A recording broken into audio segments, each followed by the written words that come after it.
सभी विद्या प्रेमियों का हमारे YouTube चैनल पर स्वागत है। आज हम आप सबकी समझ जो है हिंदी विषय से TGT, PGT, KBS, NBS, GSC, LT grade इत्यादि परीक्षाओं की तैयारी कर रहे उन तमाम छात्रों के लिए महत्वपूर्ण प्रश्नोत्तरी श्रृंखला लेके आए हैं, जो परीक्षा की दृष्टिकोण से अति महत्वपूर्ण है। चलिए देर न करते हुए शुरू करते हैं प्रश्न संख्या 1 से। यदि मेरा वीडियो आप सभी लोगों को अच्छा लगे तो लाइक, सब्सक्राइब और शेयर करें। प्रश्न संख्या 1 है। इसके अलावा इसका पीडीएफ जो है आप मेरे टेलीग्राम चैनल से प्राप्त कर सकते हैं। निम्न में कौन सा ग्रंथ जो है कालिदास की है? बताइए आप लोग, इनमें से कौन सा एक ग्रंथ जो है कालिदास की है? उत्तर रामचरित है, या फिर मृच्छकटिकम है, या फिर मालविकाग्निमित्रम है, या फिर मुद्रा राक्षस है? तो कालिदास की जो रचना है वह है ऑप्शन नंबर 3 मालविकाग्निमित्रम। जबकि उत्तर रामचरित जो है किसकी रचना है? यह जो है भवभूत की रचना है। मृच्छकटिकम किसकी रचना है? तो मृच्छकटिकम जो है शूद्रक की रचना है। मुद्रा राक्षस जो है विशाख दत्त की रचना है। चलिए हम लोग अगला प्रश्न देखते हैं। प्रश्न संख्या 2 देखते हैं। चित्रात्मक भाषा एवं लाक्षणिक पदावली किस युग की कविता की विशेषता है? छायावाद युग की, या फिर प्रगतिवाद युग की, या फिर प्रयोगवाद युग की, या फिर इनमें से कोई नहीं? इसमें जो ऑप्शन सही हो जाएगा, चित्रात्मक भाषा एवं लाक्षणिक पदावली जो है छायावाद युग कविता की विशेषता है, इसलिए ऑप्शन नंबर 1 सही हो जाएगा। चलिए हम लोग अगला प्रश्न देखते हैं। प्रश्न संख्या 3 देखते हैं। प्रश्न संख्या 3 क्या है? द्वंद्वात्मक भौतिक विकासवाद किस काव्य धारा का आधार है?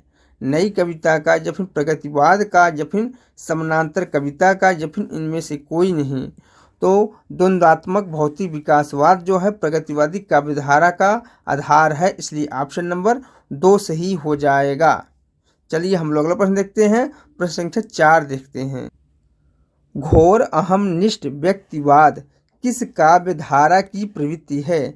छायावाद की, या फिर प्रगतिवाद की, या फिर प्रयोगवाद की, या फिर इनमें से कोई नहीं? तो घोर अहमनिष्ठ व्यक्तिवाद यह किस काव्यधारा की प्रवृत्ति है? तो प्रयोगवाद काव्यधारा की प्रवृत्ति है, इसलिए ऑप्शन नंबर 3 सही हो जाएगा। चलिए हम लोग अगला प्रश्न देखते हैं। रस के संबंध में भुक्तिवाद के प्रतिपादक आचार्य हैं? बताइए आप लोग, रस के संबंध में भुक्तिवाद के प्रतिपादक आचार्य हैं? भट्टलोलट हैं, या फिर श्री शंकुक हैं, या फिर भट्टनायक हैं, या फिर अभिनवगुप्त हैं? इसमें जो ऑप्शन सही हो जाएगा, भुक्तिवाद के प्रतिपादक आचार्य जो है भट्टनायक है, ऑप्शन नंबर 3 सही हो जाएगा। चलिए हम लोग अगला प्रश्न देखते हैं। कृतघ्न शब्द का सही अर्थ है? बताइए आप लोग, कृतघ्न शब्द का सही अर्थ क्या है? जो उपकार नहीं करता, या फिर जो किए हुए उपकार को नहीं मानता, या फिर जो शत्रु को जीत लेता है, या फिर जो मित्रता को नहीं मानता? इसमें जो ऑप्शन सही हो जाएगा, ऑप्शन नंबर 2 सही हो जाएगा।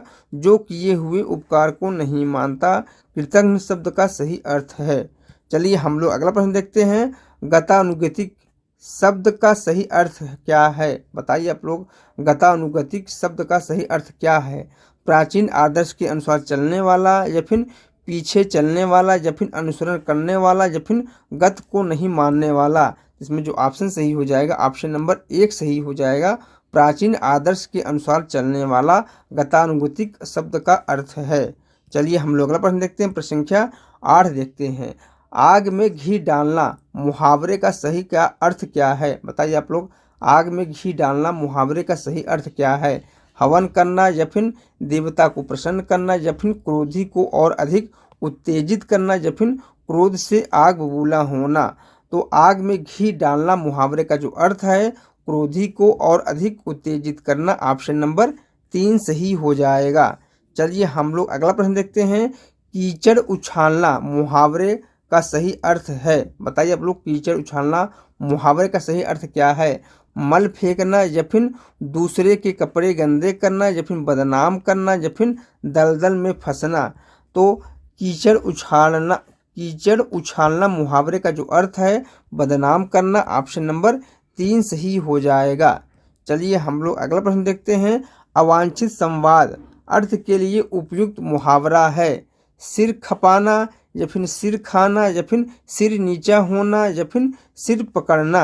इसमें जो ऑप्शन सही हो जाएगा अवांछित संवाद। अवांछित संवाद के लिए जो उपयुक्त मुहावरा है वह है सिर खाना। ऑप्शन नंबर 2 सही हो जाएगा।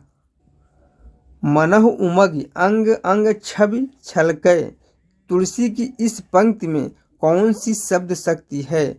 अभिधा है या फिर लक्षणा है या फिर व्यंजना है या फिर इनमें से कोई नहीं है। तो तुलसी की इस पंक्ति में व्यंजना शब्द शक्ति है, इसलिए ऑप्शन नंबर 3 सही हो जाएगा। चलिए हम लोग अगला प्रश्न देखते हैं। नैन नचाय कहीं मुस्काय लला फिर आइयो खेलन होली। पंक्ति के कवि हैं बताए आप लोग। यह पंक्ति जो है किस कवि की है? सेनापति की है, घनानंद की है, पद्माकर की है या फिर ठाकुर की है? तो यह काव्य पंक्ति जो है पद्माकर जी का है, इसलिए ऑप्शन नंबर 3 सही हो जाएगा। चलिए हम लोग अगला प्रश्न देखते हैं। बाधा था विधु को किसने इन काली जंजीरों से। प्रसाद की इस पंक्ति का अर्थ किस शब्द शक्ति से ग्रहण होता है? अभिधा से होता है या फिर लक्षणा से होता है या फिर व्यंजना से होता है या फिर इन सभी से होता है? इसमें जो ऑप्शन सही हो जाएगा लक्षणा शब्द शक्ति से होता है। ऑप्शन नंबर 2 सही हो जाएगा। चलिए हम लोग अगला प्रश्न देखते हैं। वाक्यम रसात्मक काव्यम उक्ति के लेखक कौन है? मम्मट है या फिर विश्वनाथ है या फिर पंडित राज जगन्नाथ है या फिर वामन है? तो आप लोगों को बहुत अच्छी तरह से पता होगा यह परिभाषा किसकी है। तो यह जो है विश्वनाथ जी का है। ऑप्शन नंबर 2 सही हो जाएगा। चलिए हम लोग अगला प्रश्न देखते हैं। प्रश्न संख्या 15 देखते हैं। उतर नहाय जामुन जल जो शरीर सम श्याम। पंक्ति में कौन सा अलंकार है? बताइए आप लोग इस पंक्ति में कौन सा अलंकार है? उपमा अलंकार है या फिर प्रतीप अलंकार है या फिर विशेषोक्त अलंकार है या फिर विभावना अलंकार है? तो इस पंक्ति में जो है प्रतीप अलंकार है, इसलिए ऑप्शन नंबर 2 सही हो जाएगा। कौन सा? ऑप्शन नंबर 2 सही हो जाएगा। चलिए हम लोग अगला प्रश्न देखते हैं। निराला की बादल राग कविता का संबंध है छायावादी सौंदर्य से या फिर प्रगतिवादी चेतना से या फिर प्रयोगवादी चेतना से या फिर प्राकृतिक के सौंदर्य से? इसमें जो ऑप्शन सही हो जाएगा निराला की बादल राग कविता का संबंध जो है किससे है? प्रकृति के सौंदर्य से है, इसलिए ऑप्शन नंबर 4 सही हो जाएगा। चलिए हम लोग अगला प्रश्न देखते हैं। पंत जी की ग्राम्या कृति का संबंध है ग्रामीण परिवेश से है या फिर प्रगतिवादी दृष्टि से है या फिर कल्पना लोक से है या फिर नई कविता से है? तो सुमित्रानंद की पंत की जो रचना है वह ग्राम्य कृति का संबंध है ग्रामीण परिवेश से, इसलिए ऑप्शन नंबर 1 सही हो जाएगा। चलिए हम लोग अगला प्रश्न देखते हैं। प्रश्न संख्या 18 देखते हैं। वर्ग वैषम्य एवं वर्ग चेतना प्रेमचंद के किस उपन्यास का मूल आधार है? गबन उपन्यास का या फिर गोदान का या फिर निर्मला का या फिर प्रेमाश्रम का? तो वर्ग वैषम्य एवं वर्ग चेतना प्रेमचंद के उपन्यास गोदान का मूल आधार है, इसलिए ऑप्शन नंबर 2 सही हो जाएगा। चलिए हम लोग अगला प्रश्न देखते हैं। प्रश्न संख्या 19 देखते हैं। परीक्षा गुरु को किस समालोचक ने, बताइए आप लोग, परीक्षा गुरु को किस समालोचक ने हिंदी का प्रथम उपन्यास स्वीकार किया है? जॉर्ज ग्रियर्सन ने या फिर मिश्र बंधु ने या फिर आचार्य रामचंद्र शुक्ल ने या फिर महावीर प्रसाद द्विवेदी जी ने? तो परीक्षा गुरु को आचार्य रामचंद्र शुक्ल ने हिंदी का प्रथम उपन्यास स्वीकार किया है, इसलिए ऑप्शन नंबर 3 सही हो जाएगा। यह किसका उपन्यास है? परीक्षा गुरु। तो यह जो है लाला श्रीनिवास दास का उपन्यास है, जिसे जो है हिंदी साहित्य का प्रथम उपन्यास माना जाता है। चलिए हम लोग अगला प्रश्न देखते हैं। प्रश्न संख्या 20 देखते हैं। करते तुलसीदास भी कैसे मानस नाद महावीर का यदि उन्हें मिलता नहीं प्रसाद। उक्त पंक्ति के रचनाकार कौन है? महावीर प्रसाद द्विवेदी जी हैं या फिर मैथिली शरण गुप्त हैं या फिर अयोध्या सिंह उपाध्याय हैं या फिर सिया राम शरण गुप्त है? यह किसकी पंक्ति है? यह पंक्ति जो है मैथिली शरण गुप्त जी का है, इसलिए ऑप्शन नंबर 3 सही हो जाएगा। चलिए हम लोग अगला प्रश्न देखते हैं। महाभारत की कथा पर आधारित नाटक कौन सा है? बताइए आप लोग इनमें से कौन सा एक नाटक जो है महाभारत की कथा पर आधारित नाटक है? अंधा युग है या फिर अंधी गली है या फिर आधे अधूरे हैं या फिर कोणार्क है। इसमें जो ऑप्शन सही हो जाएगा, महाभारत की कथा पर आधारित नाटक जो है अंधा युग नाटक है। ऑप्शन नंबर 1 सही हो जाएगा। अंधा युग नाटक जो है धर्मवीर भारती का नाटक है। यह जो है 1954 ईस्वी में प्रकाशित हुआ था। इसका जो कथानक है वह जो है महाभारत युद्ध के 8वें दिन की संध्या से लेकर प्रभास तीर्थ में कृष्ण की मृत्यु तक के कालखंड पर आधारित यह नाटक है। यह नाटक जो है 5 अंकों का नाटक है। ठीक है, कितने अंकों का? 5 अंक। बहुत बार पूछता है क्वेश्चन कि जो अंधा युग नाटक है यह कितने अंकों का नाटक है, तो यह जो है 5 अंकों का नाटक है। चलिए हम लोग अगला प्रश्न देखते हैं। प्रश्न संख्या 22 देखते हैं। कौन सा नाटक जो है मोहन राकेश कृत नहीं है? बताइए आप लोग इनमें से कौन सा एक नाटक जो है मोहन राकेश की नहीं है? लहरों के राजहंस या फिर आधे अधूरे या फिर रक्त कमल या फिर आषाढ़ का एक दिन। तो मोहन राकेश के जो नाटक हैं लहरों के राजहंस, आधे अधूरे और आषाढ़ का एक दिन। रक्त कमल जो है मोहन राकेश का नाटक नहीं है, बल्कि जो है लक्ष्मी नारायण लाल का नाटक है। इसलिए ऑप्शन नंबर 3 सही हो जाएगा। चलिए हम लोग अगला प्रश्न देखते हैं। प्रश्न संख्या 23 देखते हैं। सूची 1 का मिलान सूची 2 के साथ करना है। तो चलिए हम इसका सूची का मिलान कर लेते हैं। तो बताइए आप लोग, क्या भूलूं क्या याद करूं, यह जो है हरिवंश राय बच्चन की आत्मकथा है। किसकी आत्मकथा है? हरिवंश राय बच्चन की। रसीदी टिकट किसकी रचना है? तो रसीदी टिकट जो है अमृता प्रीतम की आत्मकथा है। आवारा मसीहा जो है जीवनी विधा की रचना है। यह जो है विष्णु प्रभाकर द्वारा लिखा गया जीवनी है। किसके जीवन पर? यह जो है शरद चंद्र के जीवन पर लिखा गया है। कलम का सिपाही यह भी जीवनी है। यह जीवनी जो है अमृत राय ने लिखा है। किसकी जीवनी है? मुंशी प्रेमचंद की जीवनी है। तो मुंशी प्रेमचंद के पुत्र हैं अमृत राय। ठीक है, इसलिए इसमें ऑप्शन नंबर 4, 2, 1 और 3 जिसमें सही होगा वही सही होगा ऑप्शन। आप लोग इसमें मिला लीजिएगा। ठीक है, चलिए हम लोग अगला प्रश्न देखते हैं। प्रश्न संख्या 24 है। इसमें भी कोड दिया गया है सूची 1 सूची 2 जिसे हमें मिलान करना है। तो चलिए हम लोग इसको भी देख लेते हैं। अरि ओ करुणा प्रभामय, बताइए आप लोग यह किसकी रचना है? तो यह जो रचना किसका है? अज्ञेय जी का है। किसका है? अज्ञेय जी का है।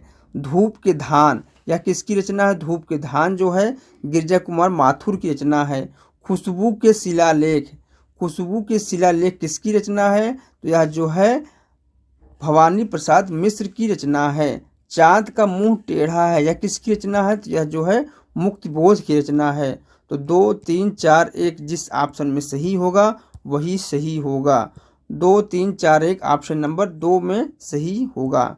चलिए हम लोग अगला प्रश्न देखते हैं। प्रश्न संख्या 25 देखते हैं। इसका भी हमें कोड द्वारा मिलान करना है सूची 1 का सूची 2 के साथ। चलिए हम लोग देख लेते हैं। मानस का हंस किसकी रचना है? तो मानस का हंस जो है अमृत लाल नागर की रचना। झूठा सच यशपाल की रचना है। टेढ़े मेढ़े रास्ते जो है भगवती चरण वर्मा की रचना है। मरी हुई मछली जो है राजकमल चौधरी की रचना है। मरी हुई मछली किसकी रचना है? राजकमल चौधरी की रचना है। यानी कि 2, 3, 1, 4 जिस ऑप्शन में सही होगा वही ऑप्शन सही होगा। तो 2, 3, 1, 4 ऑप्शन नंबर 3 सही हो जाएगा इसमें। चलिए हम लोग अगला प्रश्न देखते हैं। प्रश्न संख्या 26 देखते हैं। प्रश्न संख्या 26 क्या है? कौन सी कृति भारतेंदु हरिश्चंद्र की नहीं है? बताइए आप लोग इनमें से कौन सी एक रचना जो है भारतेंदु हरिश्चंद्र की नहीं है? भारत हरण नहीं है, या फिर भारत दुर्दशा नहीं है, या फिर अंधेर नगरी नहीं है, या फिर वैदिकी हिंसा हिंसा न भवति नहीं है। तो भारतेंदु हरिश्चंद्र की जो रचना नहीं है वह है भारत हरण। ऑप्शन नंबर 1 सही हो जाए। कौन सा? ऑप्शन नंबर 1 सही हो जाएगा। तो भारत हरण किसकी रचना है? यह जो है देवकी नंदन त्रिपाठी का नाटक है। इसलिए ऑप्शन नंबर 1 सही हो जाएगा। चलिए हम लोग अगला प्रश्न देखते हैं। प्रश्न संख्या 27 देखते हैं। प्रश्न संख्या 27 क्या है?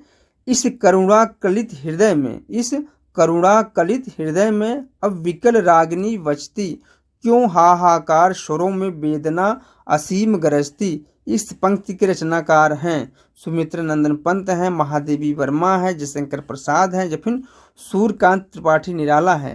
तो इस पंक्ति की जो रचनाकार हैं वह है जयशंकर प्रसाद। ऑप्शन नंबर 3 सही हो जाएगा। कौन सा? ऑप्शन नंबर 3 सही हो। यह काव्य पंक्ति जो है जयशंकर प्रसाद के आंसू काव्य से लिया गया है। चलिए हम लोग अगला प्रश्न देखते हैं। प्रश्न संख्या 28 देखते हैं। प्रश्न संख्या 28 क्या है? निम्न में से कौन सी कृति जयशंकर प्रसाद की नहीं है? बताए आप लोग, इनमें से कौन सी एक रचना जो है जयशंकर प्रसाद की नहीं है? कानन कुसुम नहीं है, या फिर दीप शिखा नहीं है, या फिर झरना नहीं है, या फिर कमायनी नहीं है। तो दीप शिखा जो है महादेवी वर्मा की रचना है, जयशंकर प्रसाद की रचना नहीं है, इसलिए ऑप्शन नंबर 2 सही हो जाएगा। चलिए हम लोग अगला प्रश्न देखते हैं। प्रश्न संख्या 29 देखते हैं। प्रश्न संख्या 29 क्या है? नारी पात्र माधुलिका का संबंध किस कहानी से है?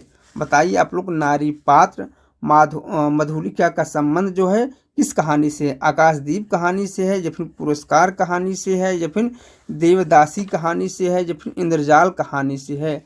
इसमें जो ऑप्शन सही हो जाएगा, पुरस्कार कहानी से ही पात्र हैं मधुलिका, इसलिए ऑप्शन नंबर 2 सही हो जाएगा। यह किसकी कहानी है? यह जो है जयशंकर प्रसाद की कहानी है। चलिए हम लोग अगला प्रश्न देखते हैं। प्रश्न संख्या 30 देखते हैं और इस वीडियो का लास्ट प्रश्न देखते हैं। यात्रा वृत्तांत के लेखक एवं यायावर के रूप में जिनकी प्रसिद्धि है वे हैं नागार्जुन हैं, या फिर राहुल संकृतायन हैं, या फिर सेठ गोविंदास हैं, या फिर महादेवी वर्मा है। तो इसमें जो ऑप्शन सही हो जाएगा, यात्रा वृत्तांत के लेखक एवं यायावर के रूप में जिनकी प्रसिद्धि है वे हैं राहुल संकृतायन जी। ऑप्शन नंबर 2 सही हो जाएगा। ठीक है दोस्तों, मेरा यह वीडियो यहीं समाप्त हो रहा है। मिलते हैं नेक्स्ट वीडियो में, तब तक के लिए जय हिंद जय भारत।